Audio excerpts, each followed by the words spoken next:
अगर आप देखोगे तो जो भी मुकदमा आपको फाइल करे जा रहे हैं वो कहीं ना कहीं एक व्यक्ति को, एक परिवार को पीड़ित करने के लिए दर्ज कराए जा रहे हैं, यानी कि न्याय की आड़ में अन्याय किया जा रहा है। तो ऐसी परिस्थिति जहां पर आपके सामने आती है कि भाई मुकदमा जो है वो झूठा दर्ज करवा दिया गया है, तो ऐसी परिस्थिति में अभी ऑनरेबल सुप्रीम कोर्ट के समक्ष एक ऐसा ही केस आया जिसमें ऑनरेबल सुप्रीम कोर्ट ने देखा कि जो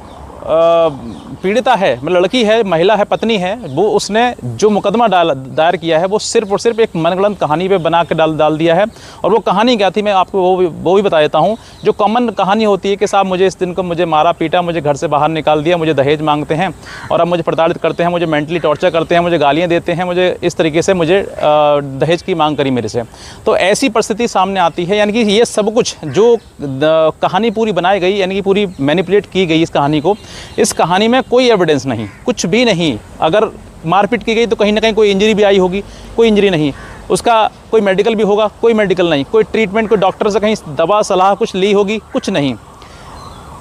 कोई गाली गलौज करी, कोई वीडियो बनाया, कुछ भी दहेज मांगा, कुछ उसका जो बिल फिल हो, कुछ भी ऐसा कुछ एविडेंस जिससे ये साबित हो सके कि हाँ ये आपकी कहानी बिल्कुल सही है, ऐसा कुछ भी पत्रावली पर नहीं था। यानी कि कम्प्लीटली ये जो मुकदमा दायर किया गया था वो ओमनीबस था और कहीं ना कहीं से वे एलिगेशन लगाए गए थे, यानी कि झूठे और बिना आधार के ये मुकदमे लगाए गए, मतलब आधार पर जो एलिगेशन लगाए गए वो सब झूठे लगाए गए थे। इसी प्रकार से ऑनरेबल सुप्रीम कोर्ट ने